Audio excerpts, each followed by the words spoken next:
person dies while they are lost in immorality, in evil, in intoxicants, in sinful behavior, is it good or bad for them? Bad for them.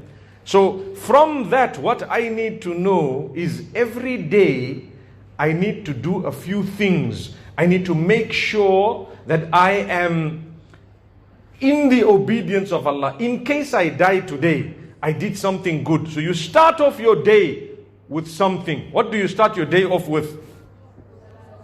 What do you start your day off with? Salatul Fajr. Am I right? Get up. Because that might be your last opportunity to do what? Last opportunity to pray. It might be your last day. The angels will have written, this man, his death is at 4 p.m. He started off the day with Salatul Fajr. After that, he read half a page of Quran. After that, he was seeking the forgiveness of Allah. Then he said Bismillah and he left his house. He never ever returned to the house. Was it a good death or a bad death? MashaAllah. You get the point? So we have actually helped ourselves by thinking of the reality of departing from this world. We are going to leave. And because we are going to leave, you don't need to be very worried. Trust me, when you go to the other side, it is a much, much better life than this one here. You will never be tired again. You will never age or become old again. You will have what you want at the other side. Unlike here, when we are here, we get sick once or twice in the year. Small flu or cough, sometimes a little bit more serious. That's why we need our neurosurgeons, dermatologists and doctors. Right? So things will happen here that it's tough. When you go to the other side, it's a much better place. But you need to prepare for it. You need to prepare for it. If I show you a beautiful house and I show you, wow, see this house, it has bedrooms, it technologically very advanced, it has everything very nice. Would you like it? Do you want a very nice house? Do you want or not? You want a nice house, right? What do you need to do if you want that house? You need to pay for it. How much would it cost? A few million nairas, am I right? Maybe tens of millions of nairas, am I right? Maybe hundreds of millions of nairas, am I right? Now, if you see a house, listen carefully, and you love it, and you want it, the first thing you need to do is gather the money. Are you following? When you think of it and you are focused that I'm young, when I grow old, I want to marry. Like everybody said here, when we grow older, inshallah, may Allah bless you with good husbands and good wives. May you be the best husbands to your wives, and may you be the best wives to your husbands. Say Ameen. Right. So if, for example, you see a house and you know how many tens of millions it is, and you know what? You want the house. You need to work hard from now to get to work one day and earn the money. And when you earn it, it will take you several years to gather that money. One day you will say, Alhamdulillah, I have the money. Let's go and pay for the house and we will get it. By that time, there might be a better house in the market, right? And you will get a better house, but you had to work very hard for it. If you don't work hard for it, is it going to just, you go there and you say, right, I want this house. They say, well, it's so many millions. No, I want it free of charge. Is anything free on earth? No, there is something free. Oxygen. So far, they have not charged us for oxygen. We breathe, right? You take a deep breath. Take a deep breath. When you exhale, we were told that your life is shorter. Do you know why? You are one breath less. If Allah wrote 550 billion breaths for you in your life, you are one short by the time you breathe. Every breath is taking you closer to the end, to the meeting of Allah. Like I gave an example to one person about eggs. I said, if Allah has written already that you are going to eat 30,000 eggs in your life, how many? 30,000. For example, it's just an example. Every time you eat eggs, you are one egg closer to your death. You understand? So the one young man put his hand up and said, Sheikh, I will stop eating eggs from today. I said, no, it's not going to make your life any shorter. It would mean Allah wrote less eggs for you. May Allah bless us all. So we need to be focused upon the best house of the hereafter, because when you are alive, you will be alive for a certain number of years. Let me ask you a question. How long do you want to live for on earth? At what age do you not mind dying? Put up your hand and answer the question. Yes. What is the age that now you have lived, you think it's a good age, I can die? Yes. 90, mashallah. Yes. 70, yes. 70, yes.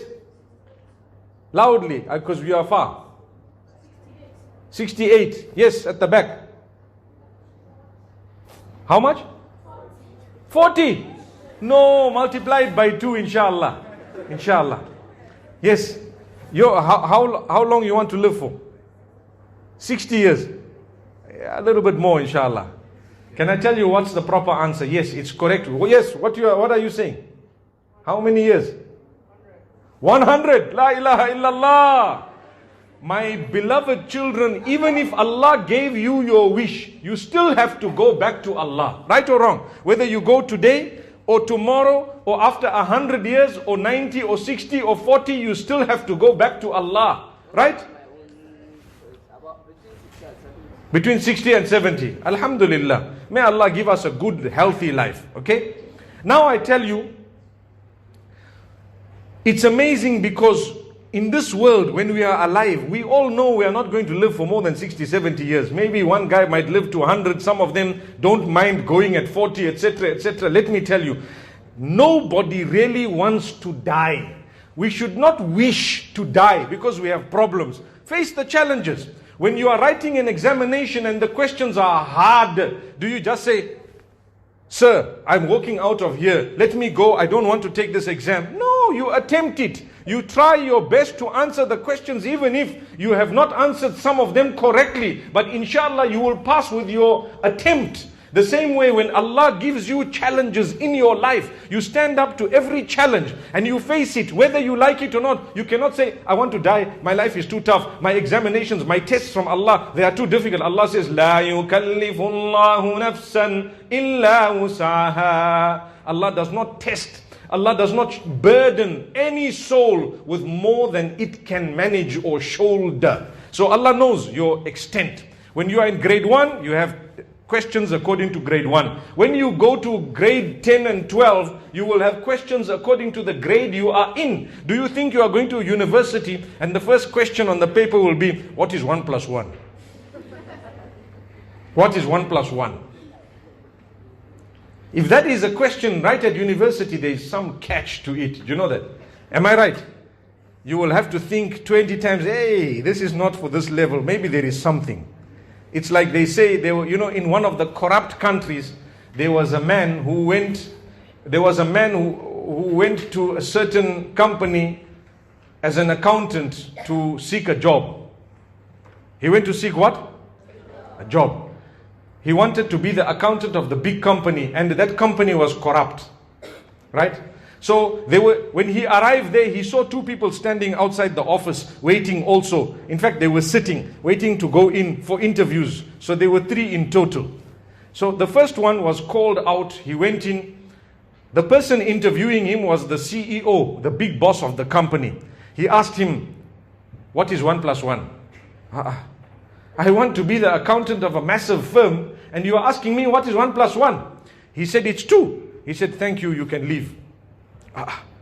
So the other 2 who were sitting outside, they looked at him. They said, why are you out so quickly? He said, I don't know. I went inside. He asked me what is 1 plus 1. I said it is 2. He told me you can leave. So I went. So when the second guy went in, he knew that if you say 2 to 1 plus 1, the answer is going to be wrong according to them, right? In reality, it's a correct answer, but that man is looking for something different. So when the second guy went in, the boss says, you know what? What is 1 plus 1? He wants to be the accountant of a firm, right? So what happened is, he said, it is 11. He said, sorry, you can leave. So as he's coming out, he told the third guy who asked him, what happened? How come you are out so quick? He says, I don't know. He just asked me the same question. What is 1 plus 1? I said 11 because the first guy said 2 and it was wrong according to them. So I said 11 and it is still wrong. So then he said, okay, fine. When the third guy walked in, the man says, right, sir, what is 1 plus 1? What did the third guy do? You know what he did? Guess what he did? He knows if I say 2, he's going to say goodbye, right? If I say 11, he's going to say goodbye. What should I do? He said, sir, can I close the curtains? He said, okay. He closed the curtains. He said, sir, can I turn off the light? He said, okay. He turned off the light. He said, what would you like it to be? La ilaha illallah. What would you like it to be? So corrupt that the accountant is saying, listen boss, if you tell me 1 plus 1 is 500, I will make sure that it works out to 500 somehow. You see, that is corruption. You understand what I'm saying? Corruption. When the accountant is corrupt, then you will lose everything. We want to be honest, but I want to tell you something. When we get to the hereafter, it is a good place where you will not find corruption. You will not find any evil. And in order to get there, we need to work. We need to work hard. Like I said, I work so hard to want a house in this world. To want a house in this world. But I did not prepare for the eternal house and home. You want a house in Jannah? Who wants a house in Jannah? Put up your hand. Okay, put it down. You need to pay for it. How much is it? You're not in nairas, in deeds.